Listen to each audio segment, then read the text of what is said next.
Tuluyan nang nagsalita si Senator Alan Peter Cayetano kaugnay ng di umano'y panggigipit ni Pangulong Kuting Jr. sa pamilya Duterte. Sa isang panayam, ibinunyag ni Cayetano na may hakbang umano ang administrasyon upang sadyang siraan, patahimikin at gipitin ang mga kaalyado at kaanakan ni dating Pangulong Rodrigo Duterte sa pamamagitan ng paggamit ng mga institusyon ng gobyerno para sa pansariling interes.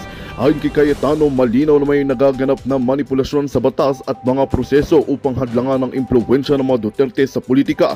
Binanggit din niya ang ilang kasong isinusulong laban sa mga personalidad na malapit sa dating Pangulo na anyay pilit na binibigyang kulay upang alisin sila sa eksena sa darating na halalan. Dagdag pa ng senador, hindi raw ito ang uri ng pamumuno na nararapat sa isang demokratikong bansa. Wala pang tugon ng palasyo ukol sa mga akusasyong ito, ngunit inaasahan ng publiko ang linaw at aksyon mula sa mga kinauukulan. Samantala, nananawagan si Cayetano ng patas at makataong pagtrato sa lahat ng lider pampubliko, anuman ang kanilang pananaw o paninindigan.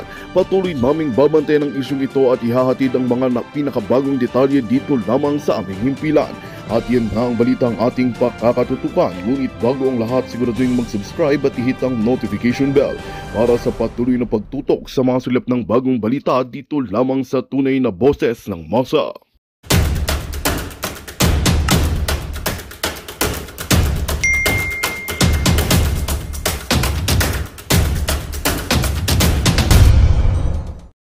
May isang international court na naglabas, yung PNP, huhulihin nyo na lang, sasakay nyo na lang sa aeroplano, aalis na sa ating bansa. Diba? So, yung president, napaka-importante. Good evening, everyone. There's so much confusion. Hindi dapat ito. So, kanina, pasensya na po kayo kasi napaka-windy, so baka hindi nyo po narinig yung sinabi ko. As you know, I've been talking about principles and values, trying to be constructive, trying to be supportive sa lahat. But sinabi ko nga kanina na dapat yung legal remedies are available to everyone, and yung due process is available and guaranteed to everyone. I'm trying to be deliberate kasi nga kagabi sabi ko sa inyo, huwag emosyon, mag-isip muna. Kanina nung nag-unfold yung pag-aresto at wala pa yung warrant of arrest pero pinag-uusapan na nandyan na, I was soberly and quietly, patiently listening. Yung isang channel, pinila isa-isa ang mga kalaban ni President Duterte, from mga legitimate human rights lawyers, former Senator De Lima, those from the Philippine left, napakarami, and basically rejoicing. And I respect their rights, di ba? Pinaglaban nila to yung legal at sinasabing human rights sila. Pero hindi ba yung human rights due process? So let me stop there. In the first part, ang sinasabi ko, naiintindihan ko that there's always two sides to an argument.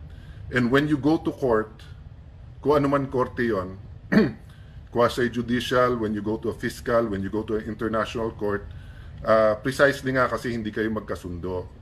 So hindi ko tinatanggal sa human rights activists na meron silang pinaglalaban.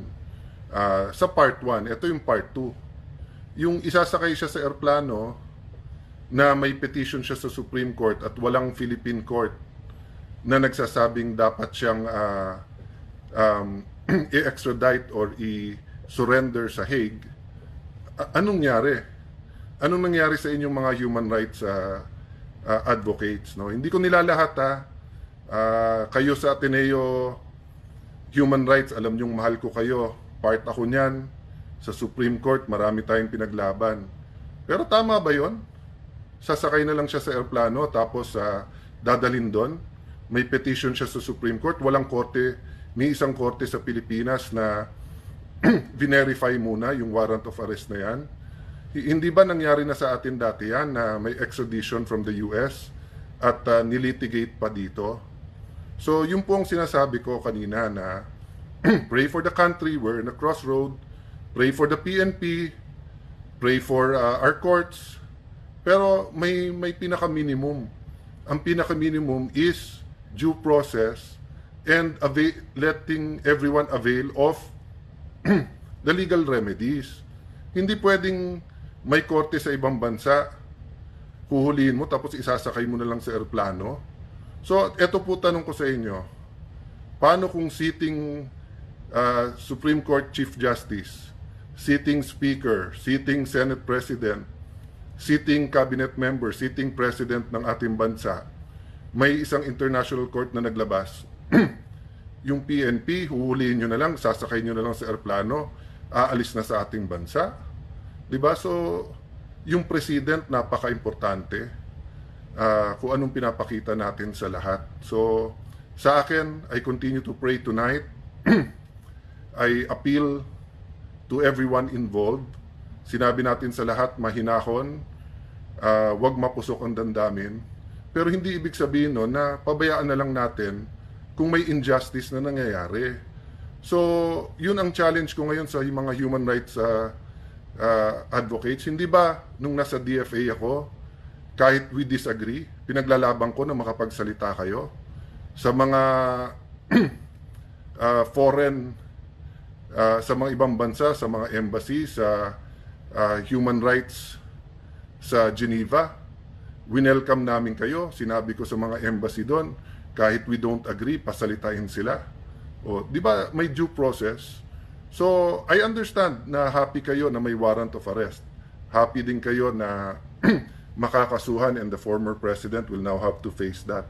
But hindi ba part of facing it is kompleto muna legal remedies niya ngayon? So, di ko lang alam baka may nagsasalita na, baka tahimik pa.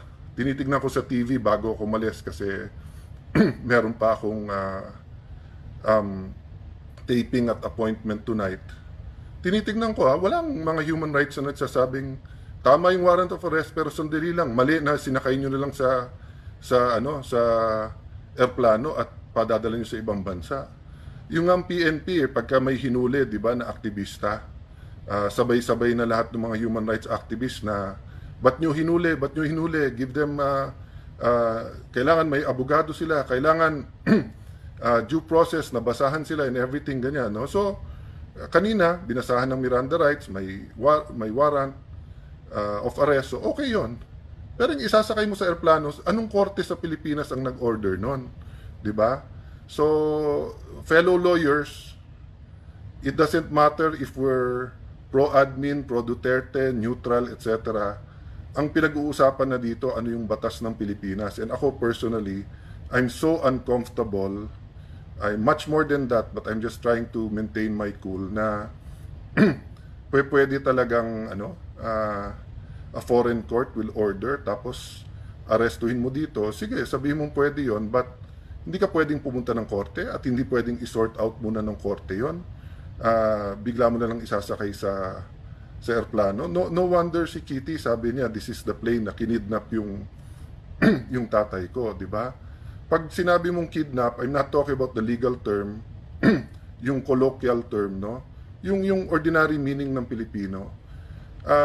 Kapag ka may legal authority ka na kunin yung isang tao, hindi kidnapping yon, di ba? So, maa-argue na kailangan arestuhin kasi nga, yun ang interpretasyon ng gobyerno natin ngayon, tapos whether sa krame or kung saan man siya i-detain, di ba?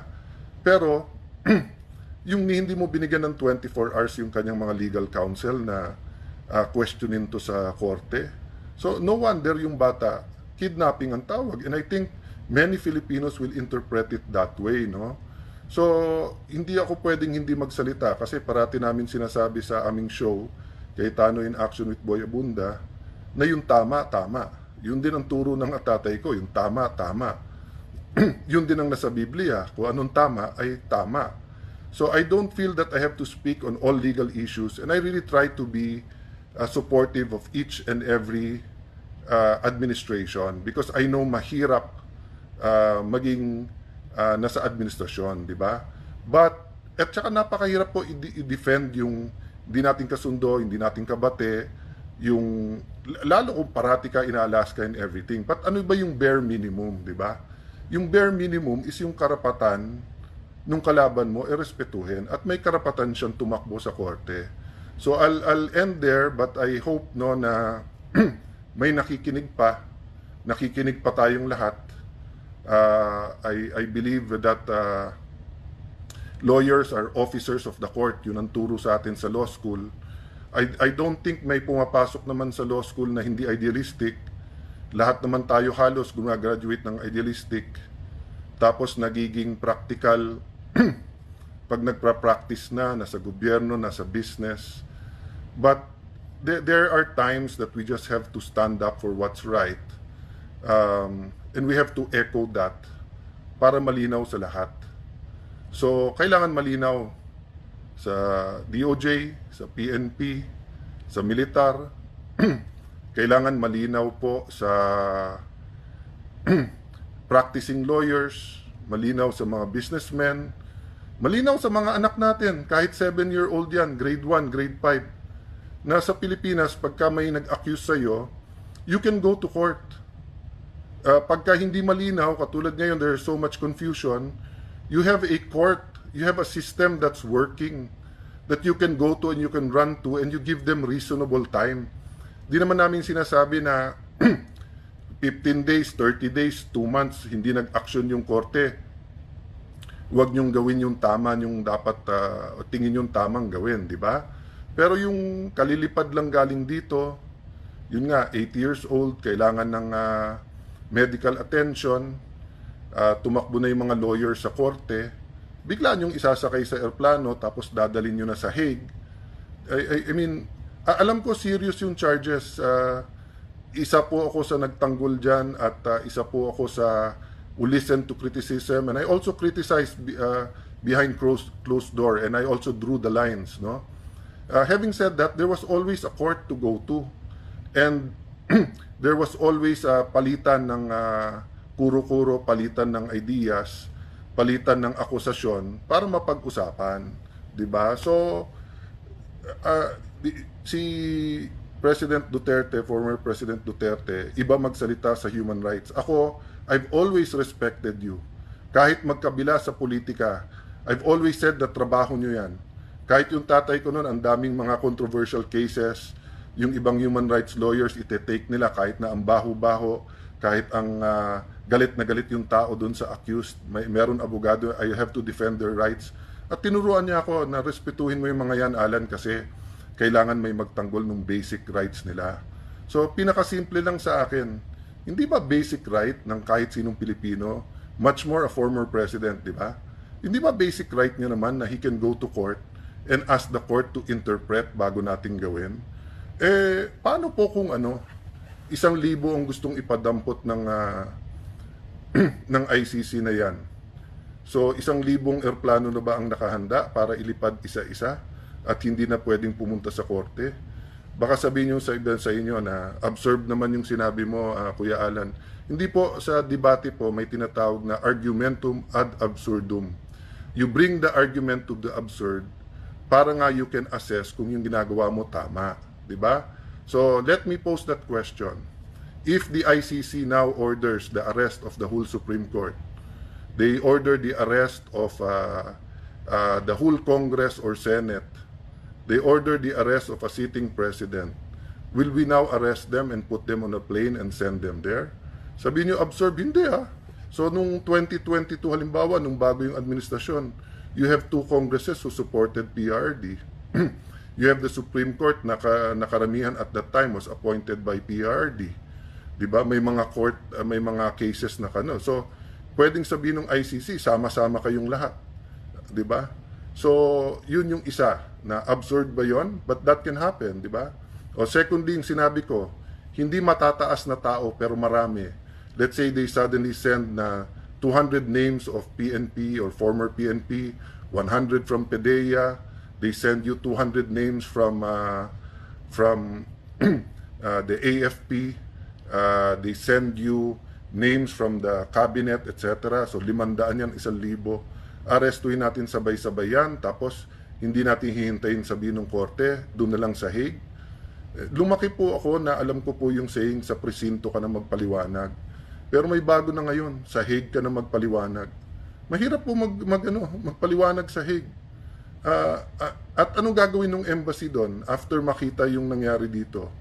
Will they give assistance to PRRD knowing na dito hindi natin hinintay yung korte? Paano yung mga lawyers na kailangan niya doon? Paano yung doctors na kailangan niya doon? So, it just boggles my mind, how we could put him on a plane then just say sa Hague na lang magpaliwanag, no? So, I'm talking to you from the heart, but I'm also a lawyer, a former speaker, former DFA secretary, former congressman, so and a lawyer. So, 'di ba ang tinuturo sa atin pinakasimple, ano ba yung reasonable? So, hindi ba reasonable na patulugin siya na may doktor, let him get some rest, see what will happen tomorrow sa Supreme Court, see what the lawyers from both sides do in terms of seeking legal remedy, then give everyone due process, and then sort out the confusion, di ba? Sort out the confusion, di ba? So guys, I'll stop there. I know many things of what I said is being felt nationwide. I know this is a very divisive issue. I'm looking at Facebook before I decided to speak hating-hati or mas maraming iba-iba, but yung point ko nga pagdating sa due process at legal remedies, hindi dapat tayong hati-hati, di ba? Hindi dapat tayong doon. Dapat yung pinakasimple na let me leave you with this. Ang Diyos ay all-knowing. Alam niya na kinain ni Eva at Adan yung forbidden fruit. Pero ano sabi ni Lord? Nasaan kayo? Ba't kayo nagtatago? Tapos nung sinabi ni Adam and Eve, we're hiding, we're naked, sabi niya, why are you naked? Alam na ng Diyos kung ano nangyari, pero binigyan pa rin niya ng due process si Eva at Adan by asking them. So when the lawyers go to the court and saying, ano ba tong warrant? Ano ba tong ICC? Tama ba? Mayroon bang jurisdiction? So, ngayon sa media nag-argue lahat ng abogado okay lang yon para maintindihan natin. Pero, pagka nilipad mo na, mutin academic na, ang Hague ba susunod pag sinabi ng Supreme Court, ibalik mo yan? Ang sasabihin ng Hague, kami na may jurisdiction dyan, no? So, I don't think may conflict yung sabi, Roy, umiyak ka lang dyan, wala ka nang magagawa kahit lumuha ka ng dugo. Hindi totoo yun, Roy. Una-una po, ang pag-iyak sa bayan, pag-iyak ng puso namin dahil nga walang due process, para sa atin lahat yun, para din sa iyo. Kung ikaw o kamag-anak mo ihulihin tapos sabihin sa iyo, sa Hague ka na magpaliwanag. Ganito din po ako kung ang hinuli ay taga-admin ngayon.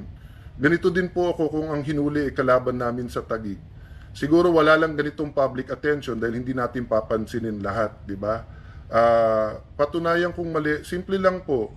Pumunta ka sa law school, kahit sinong teacher sasabihin sa yung mali kasi may due process dapat, di ba?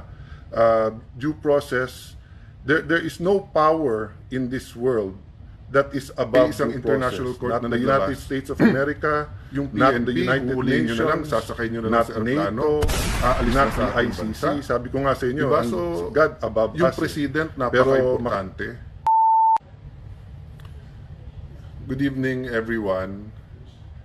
There's so much confusion. Hindi dapat ito. So, kanina, pasensya na po kayo kasi napaka-windy, so baka hindi nyo po narinig yung sinabi ko. As you know, I've been talking about principles and values, trying to be constructive, trying to be supportive sa lahat.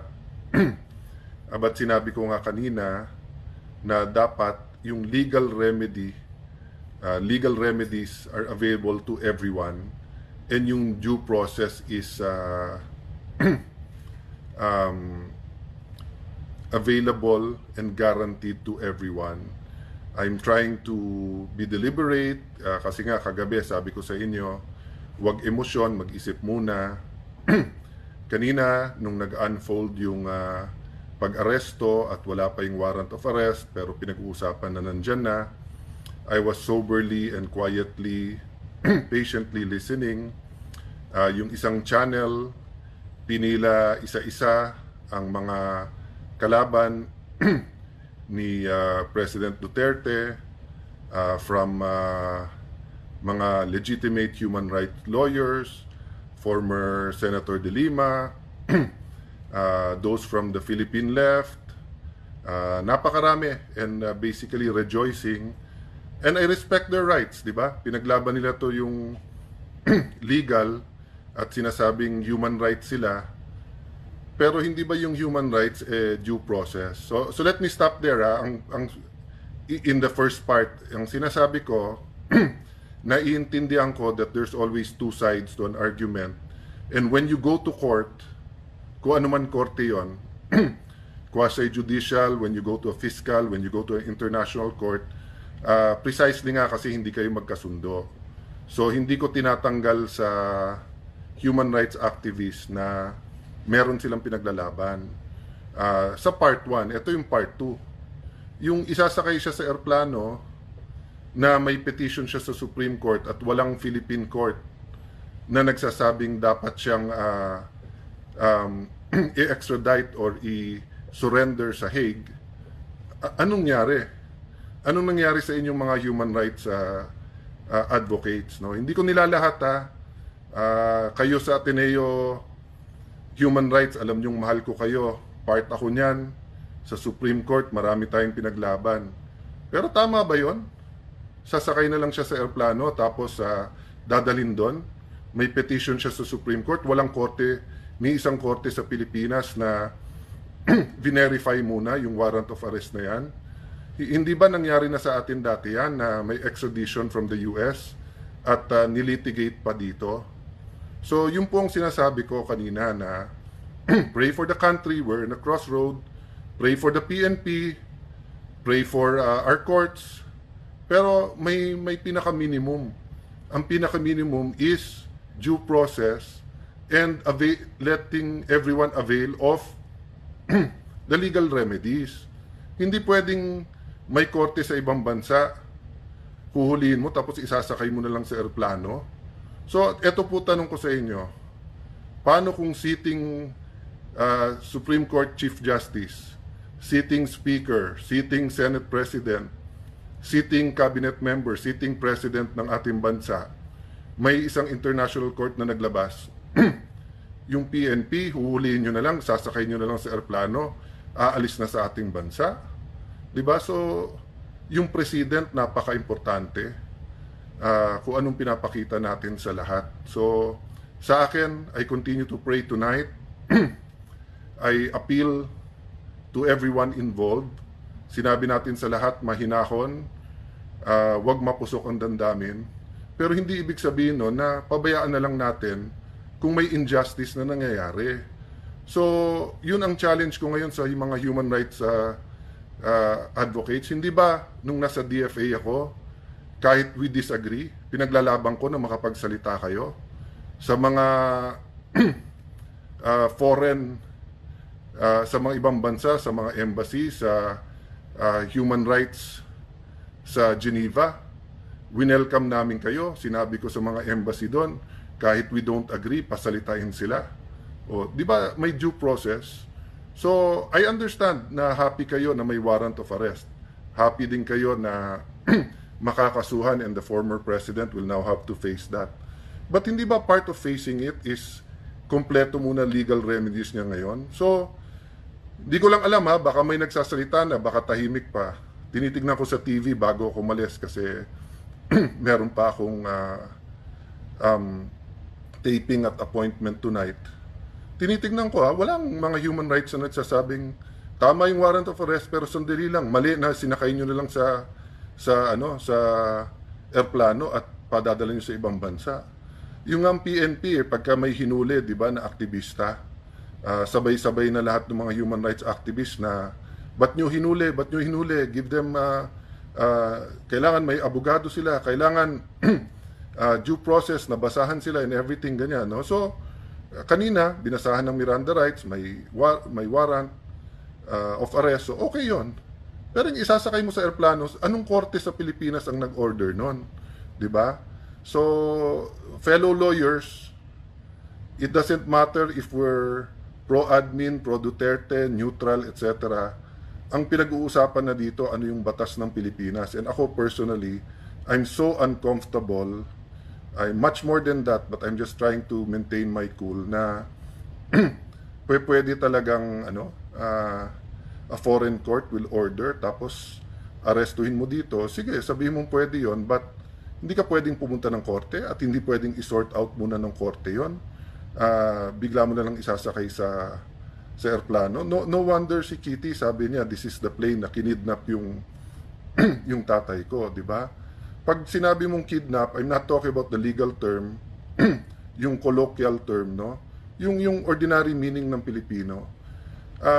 Kapag ka may legal authority ka na kunin yung isang tao, hindi kidnapping yon, di ba?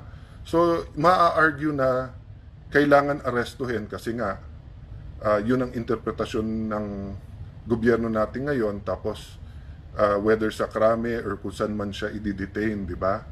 Pero, yung hindi mo binigyan ng 24 hours yung kanyang mga legal counsel na questionin to sa korte. So, no wonder yung bata, kidnapping ang tawag. And I think many Filipinos will interpret it that way, no?